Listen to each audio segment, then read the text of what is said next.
MONETiZed channel na at gusto mong maglagay ng unli ads sa iyong mga video sa YouTube na more than 8 minutes pero wala kang idea kung paano mo gagawin ito. So sa video na ito, i-share ko sa iyo kung paano maglagay ng unli ads sa iyong video sa YouTube pagkatapos lamang po ng aking mic.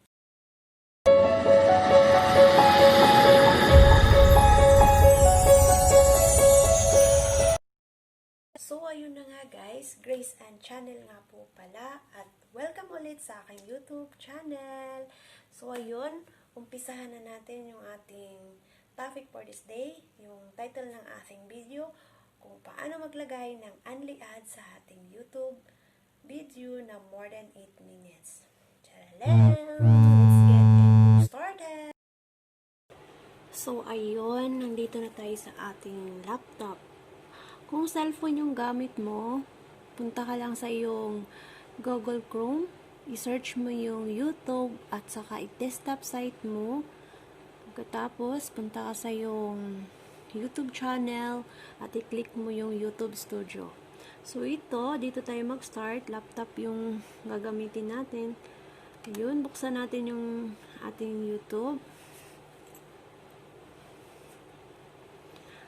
Tapos, punta ka sa iyong YouTube channel. Ganun lang din sa cellphone. Pero, naka-desktop site ka dun sa iyong Google Chrome. Tapos, i-click mo yung YouTube Studio.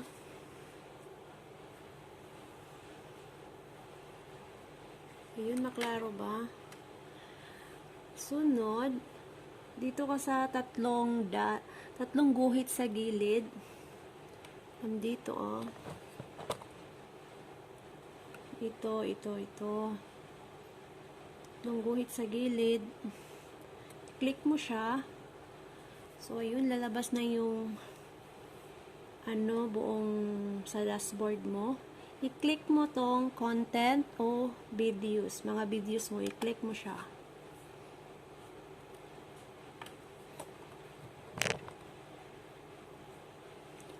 Ayun, lumabas na yung iyong mga videos, mga live. Ayan, ang live mo. Ang live ko. So, ito yung mga upload ko. So, dito ako magkukuha ng videos na aking lagyan ng unli ads sa aking upload. Hindi sa live. So, ayun, mayroon pa akong videos dito na hindi ko pa siya nalagyan, na-edit na, lalagyan ko siya ng unli ads. Kasi almost 9 minutes siya. Mahalapit siyang magte 10 minutes. Itong chicken match boost ng Qatar version. So, ayun, nandito na tayo sa aking videos na 9 minutes. Pwede ka lang take note, pwede ka lang maglagay ng unli ads kung ang iyong videos is more than 8 minutes. Yung aking video na chicken match boost version ng Qatar. 9 minutes and 59 seconds siya.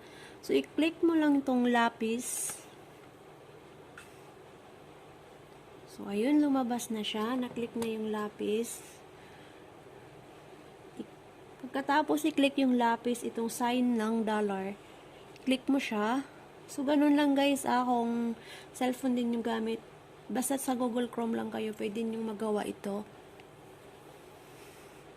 Click mo tong dollar sign. Ayun, lumabas na. So, ayun, naka-on na dito yung monetization ko. Naka-on na siya. Scroll down lang natin. Sa akin, tine-check ko na itong overlay ads, saka yung sponsored cards. Chinek ko na. Tapos, escapable videos.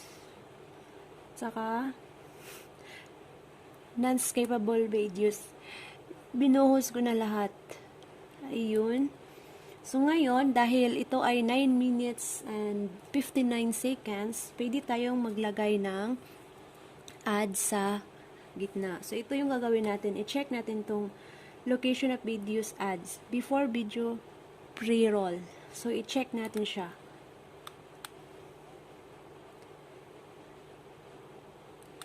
Tapos, manage med roll. I-click natin tong manage med rolls.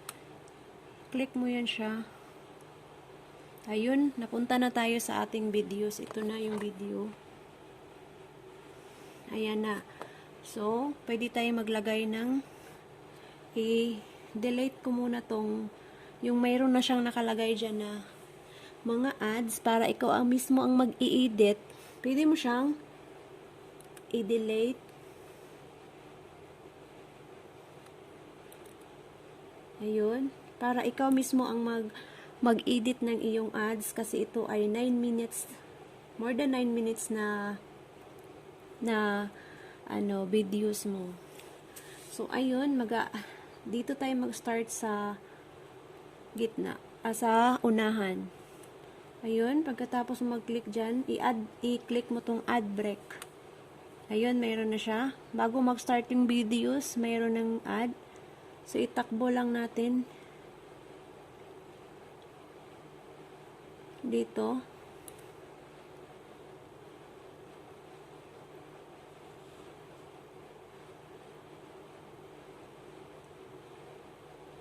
Lagyan natin siya ng 4 na ads. Ayan.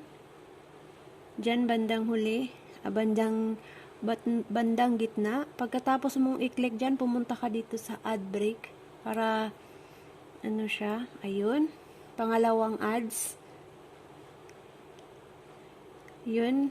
Maglalagay na naman tayo ulit dito.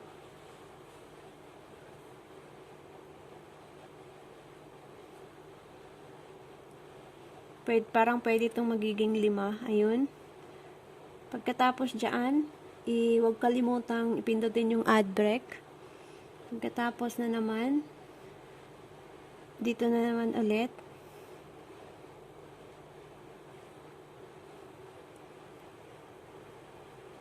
Ayun.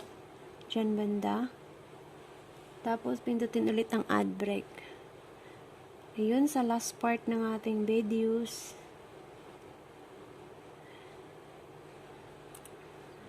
Bago mag-end yung video, nakalagay tayo ng 5 break, ng 5 ads sa ating 9 minutes and 59 seconds na videos. Pagkatapos ng lahat, pagkatapos nyan, i-check muna natin dito. Ayun. 5 ads. Ayun, okay na siya. Huwag kalimutang i-click yung continue. Pagkatapos, ayun, okay na dito. I-save siya. I-save. Ayun.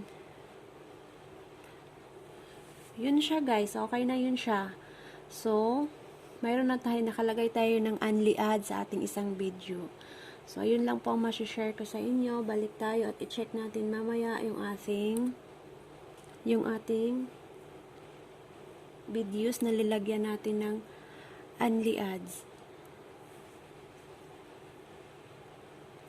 So, ayun guys, sana may natutunan kayo sa senior ko sa inyo na tips ito para sa mga monetized channel na.